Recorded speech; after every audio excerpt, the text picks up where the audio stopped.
शाम के 7 बज रहे हैं। नमस्कार, न्यूज 24 पर आप देख रहे हैं सबसे बड़ा सवाल। आपके साथ में हूं मानक गुप्ता। बीजेपी के सबसे वरिष्ठ नेता और पार्टी के भीष्म पितामह लाल कृष्ण आडवाणी अपनी ही सरकार से नाराज हैं। आडवाणी जी ने आज सदन के भीतर विपक्ष के साथ साथ सत्ता पक्ष और स्पीकर तक को गतिरोध के लिए जिम्मेदार ठहरा दिया और अपनी ही सरकार और पार्टी को शर्मसार कर दिया। आडवाणी जी गुस्से में यहां तक बोल गए कि हंगामा करने वाले सांसदों की सैलरी काटी जानी चाहिए। ये सच भी है, ठहरा दिया और अपनी ही सरकार और पार्टी को शर्मसार कर दिया। आडवाणी जी गुस्से में यहां तक बोल गए कि हंगामा करने वाले सांसदों की सैलरी काटी जानी चाहिए। ये सच भी है कि आज भारतीय संसद में आपके हमारे सांसद एक बार फिर से आपका हमारा पैसा बर्बाद कर रहे हैं। संसद के शीतकालीन सत्र में हंगामा, नारेबाजी और स्थगन आम बात है। 16 नवंबर को शुरू हुए सत्र में अब तक कुछ ही घंटे का कामकाज हुआ है, बाकी पूरा समय हंगामे में नष्ट हुआ है। वजह अब तक कई बताई गई हैं, लेकिन नोटबंदी सबसे बड़ा मुद्दा रहा, जिसे लेकर सरकार और विपक्ष अपनी अपनी मांगों पर अड़े हुए हैं और इसी की वजह से न बहस हो पा रही है, न ही कोई और कामकाज। एक तरफ पूरा देश नोटबंदी के बाद से अपने ही पैसे के लिए लाइनों में खड़ा है, तो इधर सदन में इसका हल ढूंढने के बजाय हंगामा हो रहा है। इसीलिए हमारा सबसे बड़ा सवाल आज एक ही है, आडवाणी ने क्यों कहा मोदी सरकार ही नहीं चलाना चाहती है संसद? इसी पर बहस करेंगे, लेकिन पहले जरा देखिए लाल कृष्ण आडवाणी ने संसद के भीतर क्या कहा। ना विपक्ष संसद चलने दे रहा है, ना ही स्पीकर और संसदीय कार्य मंत्री। ये आडवाणी जी कह रहे हैं, अपनी ही सरकार के संसदीय कार्य मंत्री और स्पीकर पर सवाल उठा रहे हैं। संसदीय कार्य मंत्री अनंत कुमार ने कहा, सर कैमरों की नजर है। बोले ये मैं सार्वजनिक तौर पर भी कह सकता हूं कि दोनों इसके पक्ष में है। ये असम्मानजनक है, सदन खुद ही चल रहा है, कोई इसे कंट्रोल नहीं कर रहा है। हंगामा करने वाले सांसदों का वेतन काटा जाना चाहिए, यह आडवाणी जी ने कहा। हंगामा करने वाले सांसदों को बाहर क्यों नहीं निकाला जाता है, और अगर नहीं चल पा रहा है तो फिर अनिश्चित काल के लिए इसे स्थगित क्यों नहीं कर देना चाहिए, यह आडवाणी जी ने कहा। इसके बाद जरा विपक्ष का और बीजेपी का रिएक्शन भी सुनिए। आडवाणी जी तो बात की बहुत गंभीर है। वो संसद में दशकों से, और आज उन्हें ये कटाक्ष करना पड़ा सरकार पे और स्पीकर पे, तो फिर ये बात बहुत गंभीर है। इस बात को ध्यान देना चाहिए, क्योंकि उनको इतना अनुभव के आधार पर उन्होंने बात कही, तो मामला बहुत गंभीर है। सरकार के लिए इससे खराब बात कुछ नहीं हो सकती कि आडवाणी जैसे व्यक्ति को बोलना पड़ा। Halfway through the debate you interrupted the debate, we didn't. We kept insisting that the debate goes on, and now you have started raising conditions which have never been raised in the history of this house.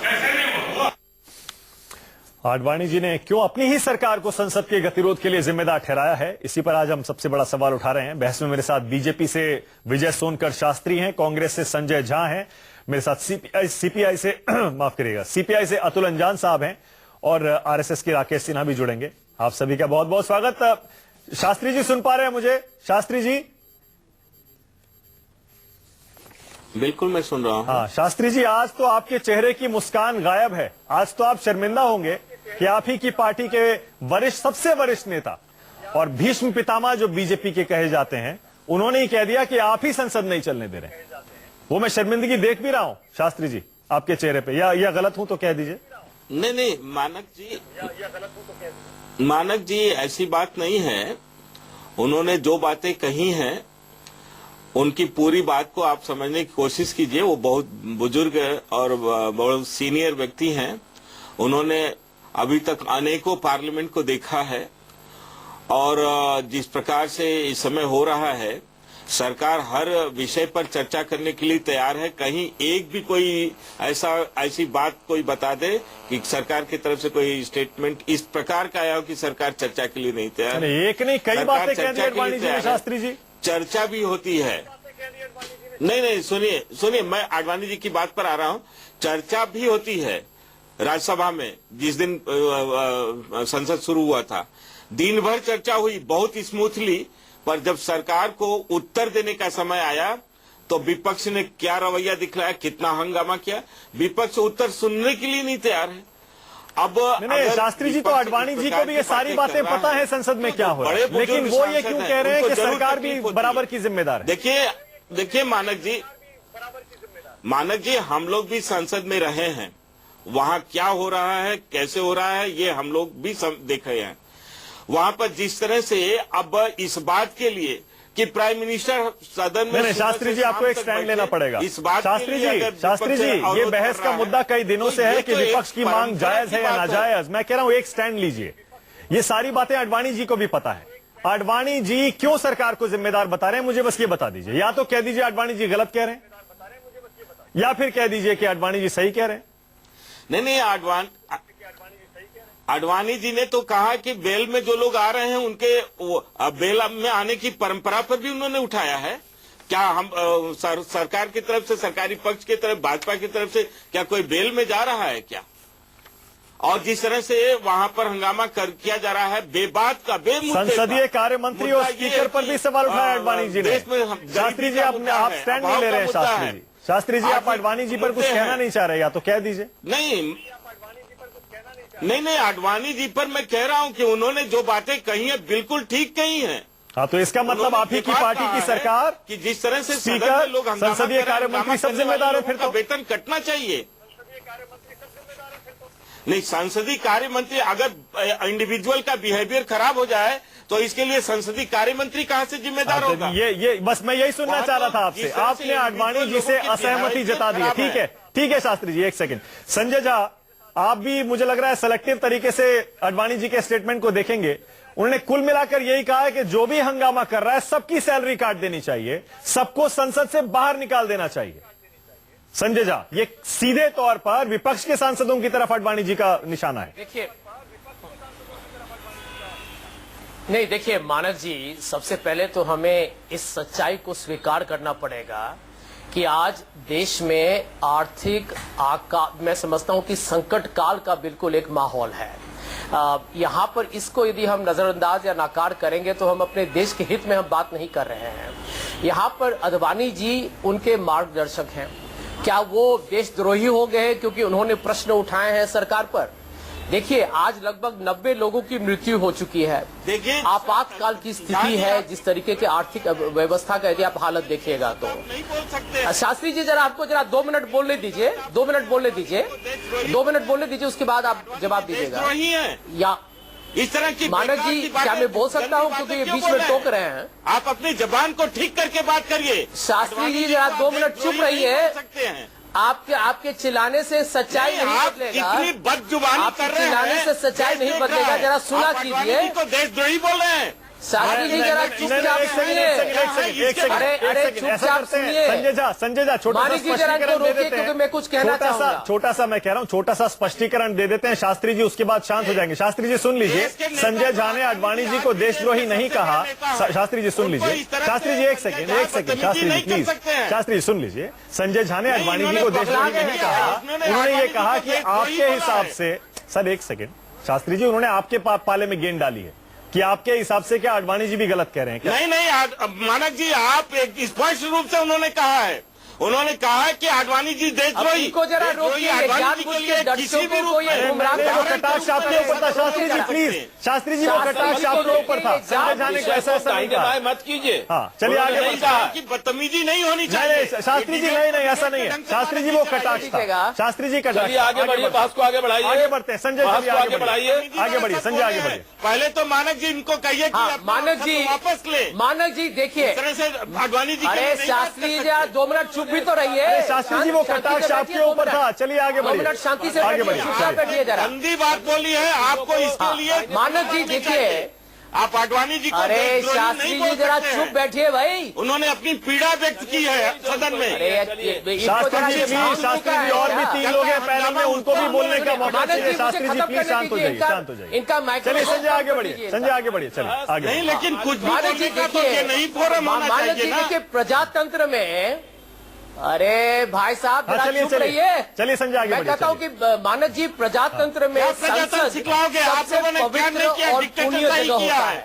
आप लोगों ने emergency लागू किया था। भाई साहब जरा अरे Shastri ji please debate Daryl मत करिए। अरे जरा शास्त्री जी लंबी प्लीज, सांस आपने लीजिए, अपनी बात कही, औरों को भी सुनिए जरा। चाहते हो? हाँ चलिए संजय कंप्लीट करिए। नहीं कहिए कि शब्दों का चयन ठीक से करें। बस मैं इतना ही मानक जी जरा उनका आवाज कम कर दीजिए, नहीं तो आपके हाँ चलिए संजय कंप्लीट करिए। हाँ सुन रहे क्या बोल रहा हूँ, आप सुन रहे, शास्त्री जी भी सुन रहे हैं। देखिए मानक जी, मैं यही कहूंगा कि प्रजातंत्र में संसद, हाँ चलिए, हाँ देखिए देखिए इनका बाधा करी और घटिया राजनीति, इनका आवाज कम कर दीजिए ना, मैं चुपचाप बोल लेता हूँ कंप्लीट करिए संजय। जल्दी। मानव जी देखिए, प्रजातंत्र में संसद सबसे पवित्र और पुण्य जगह होता है। अभी 1 महीने हो चुके हैं, प्रधानमंत्री टिप्पणी करते हैं नोटबंदी पर, विमुद्रीकरण पर, एक रॉक कॉन्सर्ट पर, एक बड़ा अंग्रेजी अंतर्राष्ट्रीय रॉक कॉन्सर्ट पर प्रधानमंत्री जाके नोटबंदी पर मजाक करते हैं और संसद में वो नहीं बोलते हैं। मैं समझता हूं कि इस पवित्र संस्था का अपमान किया है प्रधानमंत्री ने, और इसीलिए जो संजय, आज जब सरकार कहती है कि प्रधानमंत्री बोलेंगे तब भी आप कहां संसद चलने देते हैं? सरकार के आश्वासन पर कि पीएम बोलेंगे तब भी आप कहां चलने देते हैं? तो क्यों नहीं, एक मिनट, सरकार ये क्यों नहीं बोलते कि प्रधानमंत्री इस वक्त इस दिन में बोलेंगे? कहां बोलती है सरकार? सरकार सिर्फ यही लोगों को गुमराह करती है। वो बोलेंगे, कब बोलेंगे? उनको कौन रोक रहा है? प्रधानमंत्री मोदी जी को किसी ने नहीं रोका है। अतुल जी अब आप आइए। बोल रहे हैं क्योंकि उन्होंने जो भाषण और बयानबाजी की थी, जिम्मेदारी उनकी है। अतुल जी अब आप बताइए। अतुल जी मैं तो ये कहता हूं कि जो इस समय भारतीय राजनीति में सबसे अनुभवी चेहरे हैं, सबसे अनुभवी राजनेता हैं, आप उनमें से एक हैं। आडवाणी जी ने आज बात कही है, गुस्से में कही है, आप उससे पूरी तरह सहमत नहीं है क्या अतुल जी? सैलरी काटी जानी चाहिए ऐसे सांसदों की। मानक जी, आपको तो सबसे पहले मैं बधाई ये देना चाहता हूं कि आपने इस विषय पर, गंभीर विषय पर चर्चा की। मैं समझ रहा हूं कि आडवाणी जी ने जो बात है, आडवाणी जी किसी पार्टी में, मेरा उनसे मतभेद हो सकता है, लेकिन इस देश के शीर्ष राजनेताओं में है। मैं उनका बड़ा आदर करता हूं हमेशा। मैं उनकी किताबें पढ़ता हूं, उनके भाषण पढ़ता हूं, उनके विचार पढ़ता हूं। आज जो उन्होंने कहा है वो व्यथा से कहा है। उन्होंने विपक्ष पर भी हमला किया है और सरकार पर भी हमला किया है, और उन्होंने ये कहा है, और मैं पूछ रहा हूं, मैं आडवाणी जी की बातों के साथ सहमत होते हुए कह रहा हूं कि आपको आडवाणी जी ये भी याद दिलाना चाहता हूं कि आप ही के नेतृत्व में 2 महीना 23 दिन तक पार्लियामेंट नहीं चली थी यूपीए की सरकार में। आप उस समय भी व्यथित थे, आज भी आप व्यथित हैं। लेकिन एक बात जरूरी है इस बात को सोचने के लिए कि अगर 9 करोड़ रुपए रोजाना खर्च हो रहे हैं संसद की कार्रवाई पर और वो काम में नहीं आ रहे हैं, तो प्रधानमंत्री जी को आगे आकर के क्या बुरा पड़ा है? लोकसभा में बहुमत है भारतीय जनता पार्टी का, क्यों नहीं मत विभाजन की बुनियाद पर बहस करवा देते हैं कि मत विभाजन होगा, उसे आप ये मत विभाजन पर क्यों अड़े हैं? गिर जाएगा। अतुल जी, मत विभाजन पर क्यों अड़े हैं आप लोग? नहीं, एक बहस की गंभीरता होती है संसदीय प्रक्रिया में, संसदीय की। क्यों? फिर आप खत्म कर दीजिए, आप काम रोको प्रस्ताव छोड़ दीजिए, 0 आवर छोड़ दीजिए, कॉलिंग अटेंशन मोशन खत्म कर दीजिए। ये सब जनता की तरफ से बात करने। अतुल जी, आप आम आदमी की बात करते हैं, मेरा सीधा सवाल है आपसे। अतुल जी, आप आम आदमी की बात करते हैं, मेरा सीधा सवाल है, छोटा सा सवाल है, छोटा सा सुन लीजिए। पूरा देश लाइनों में खड़ा है और आप भी उन लोगों के दुख की बात कर रहे हैं, अपना पैसा लोग नहीं निकाल पा रहे हैं। ऐसे में आपको नहीं लगता अगर ये वोट की मांग आप छोड़ दें, वोट की मांग, हर कोई संसद की तरफ देख रहा है, एक एक आदमी हिंदुस्तान का, ये हालात सुधरेंगे भी या नहीं सुधरेंगे, देश का क्या होगा? वोट की मांग छोड़ के, पीएम आए नहीं आए उसको छोड़ के अगर आप बहस को तैयार हो जाएं तो क्या चला जाएगा? नहीं, क्या बुरा है? प्रधानमंत्री जी को बहुमत मानक है। जी, इस बड़े देश को बड़े दिल से चलाया जा सकता है, छोटे दिल से नहीं चलाया जा सकता। आइए ना, बहस को स्वीकार कर लीजिए, मत विभाजन हो जाएगा, क्या फर्क पड़ रहा है? सरकार का बहुमत है, लोगों की चर्चा है, विचार भी हो जाएगा। और प्रधानमंत्री जी से मेरा निवेदन है कि स्वीकार कर लीजिए। और मुझे तो आज लग रहा है कि आदरणीय आडवाणी जी ने अपने भविष्य की राजनीति को भी दांव पर जी। राकेश जी, अच्छा राकेश जी भी जुड़ गए। राकेश जी को भी सुनिएगा, आरएसएस के विचारक हैं और कॉलमनिस्ट भी हैं, भारतीय राजनीति को अच्छी तरह समझते हैं। राकेश जी, आपको लग रहा है ये मत विभाजन की मांग करना, प्रधानमंत्री की मौजूदगी की मांग करना, ये सिर्फ और सिर्फ प्रधानमंत्री को शर्मिंदा, सरकार को नीचा दिखाने की एक कोशिश है विपक्ष की? राकेश जी, देखिए, एक बच्चे को कहा गया लेख लिखने के लिए गाय पर, और उसने लेख लिखना शुरू किया घास पर। ये पूरी बहस किस बात के? डीमोनेटाइजेशन पर है, काले धन पर है। विपक्ष का सबसे बड़ा मुद्दा रहा कि आप काले धन को वापस ला रहे हैं या नहीं ला रहे। सरकार ने काले धन पर एक नीति अपनाई। विपक्ष कह रहा है कि हमारा इस नीतिगत विरोध नहीं है, लेकिन लोगों को परेशानी हो रही है। जिन लोगों को परेशानी हो रही है, मानक जी आपके पास कैमरा है, आपका एक बड़ा चैनल है, आप अपने कॉरेस्पोंडेंट से पूछिए कि परेशान लोगों ने क्या इस नीतिगत बातों का विरोध किया है? विपक्ष किसकी ठेकेदारी कर रहा है? देखिए, लोकतंत्र में रचनात्मक असहमति का बहुत महत्व होता है, और अडवाणी जी ने जो रचनात्मक असहमति जारी की है, एक स्टेटमेंट है, उसकी बात को गौर से सुनना चाहिए विपक्ष को और सरकार दोनों को। इसलिए उन्होंने सरकार को इसलिए कहा जिससे विपक्ष इसको गंभीरता से, यदि एक पक्षीय बात करते हैं तो विपक्ष गंभीरता से नहीं लेता। मैं दो बातें यहाँ से अपनी बात समाप्त करूंगा। पहली बात कि काले धन से इतना विपक्ष उत्तेजित है, उसके निशाने पर काला धन नहीं, नरेंद्र मोदी। यदि नरेंद्र मोदी का चेहरा, नरेंद्र मोदी का नाम, नरेंद्र मोदी का नेतृत्व उनको बर्दाश्त नहीं हो रहा है, तो नरेंद्र मोदी चाहे कुछ भी कर ले, विपक्ष पार्लियामेंट में वोटिंग पाते। अतुल गांधी क्या कर रहे हैं? ये डिस्ट्रक्टिव पॉलिटिक्स करते हैं। कम्युनिस्ट पार्टी की क्या हैसियत है पार्लियामेंट में, और डिस्ट्रक्टिव पॉलिटिक्स बाहर कर रहे हैं। संसद से लेकर सड़क तक लोग इसके साथ खड़े हैं डिमोनेटाइजेशन के। काला धन वापस आए और थोड़ी परेशानी हो रही। मैं यहाँ कह रहा हूँ, ये आर्थिक सत्याग्रह है, लोग कष्ट सह रहे हैं लेकिन इसी के साथ। और मैं कह रहा हूं, काले धन पर सबसे बड़ा वार है। यदि इस वार में किसी तरह विपक्ष की कोशिश की सरकार विफल हो जाए। आपने सारी अच्छी अच्छी बातें की राकेश जी, लेकिन मुझे मेरे सवाल का जवाब नहीं मिला। यही सवाल मैंने संजय झा से किया, अतुल जी से किया, यही सवाल मैं आपसे और सोनकर शास्त्री जी से कर रहा हूं। शास्त्री जी, ये मत विभाजन की मांग पर अगर विपक्ष अड़ा हुआ है, पीएम की मौजूदगी पर उनके बोलने पर अड़ा हुआ है, तो आप क्यों नहीं मान लेते? आपकी नीति है, आप भी डिबेट चाहते हैं, आपको किस बात का डर है कि आप मत विभाजन के लिए तैयार नहीं हो रहे? नहीं, देखिए मानक जी, ये तो स्पष्ट है कि लोकसभा में भारतीय जनता पार्टी और सरकार को तो बहुमत है ही। हाँ। ये कौन सी बात है? ये कौन सी परंपरा है? अच्छा, उसमें क्या अगर ये मत विभाजन होगा तो क्या मत इसके लिए पड़ जाएगा कि जो विपक्ष चाहता है? ये तो केवल और केवल टाइम पास की बात है। राकेश जी ने ठीक ही कहा कि मुद्दा क्या है। मुद्दा आज काले धन क्या है, उस पर चर्चा करने की है। नहीं, एक मिनट, मेरी बात सुन ले।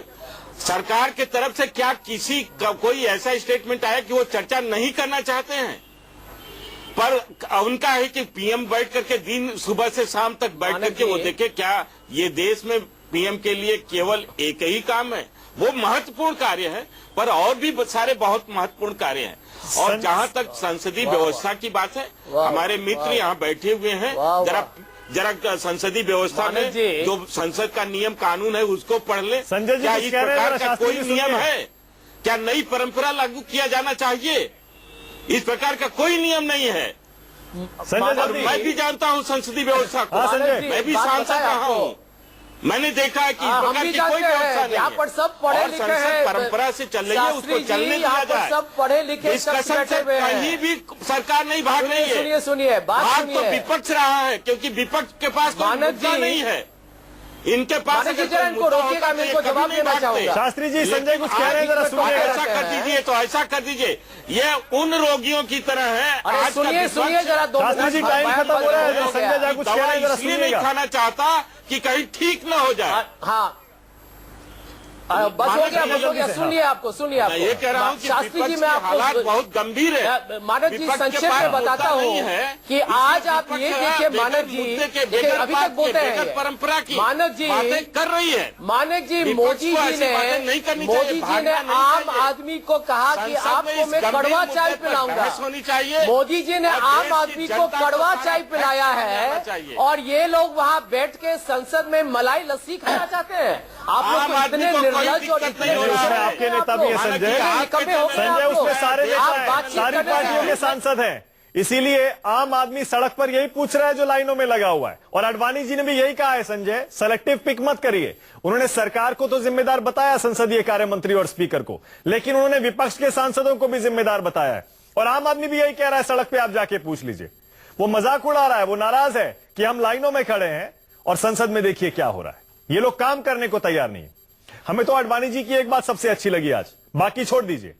जो सांसद, जो नेता संसद में काम करने को तैयार नहीं है, हंगामा करते हैं सामने जाके, चाहे पार्टी का आदेश है, फिर भी इनको बाहर कर देना चाहिए, इनकी सैलरी जरूर कटनी चाहिए। बहुत बहुत शुक्रिया सबसे बड़ा सवाल में आने के लिए, विजय सोनकर शास्त्री, संजय झा, अतुल जान और राकेश सिन्हा, बहुत बहुत शुक्रिया। उम्मीद यही है संसद में जल्दी से काम हो। अब तो कुछ ही दिन बचे हैं इस सत्र में। आम आदमी फिर भी सुनना चाहता है ये नेता उनकी प्रॉब्लम पर क्या कर रहे हैं और क्या सोचते हैं। छोटा सा ब्रेक, देखते रहिए News 24।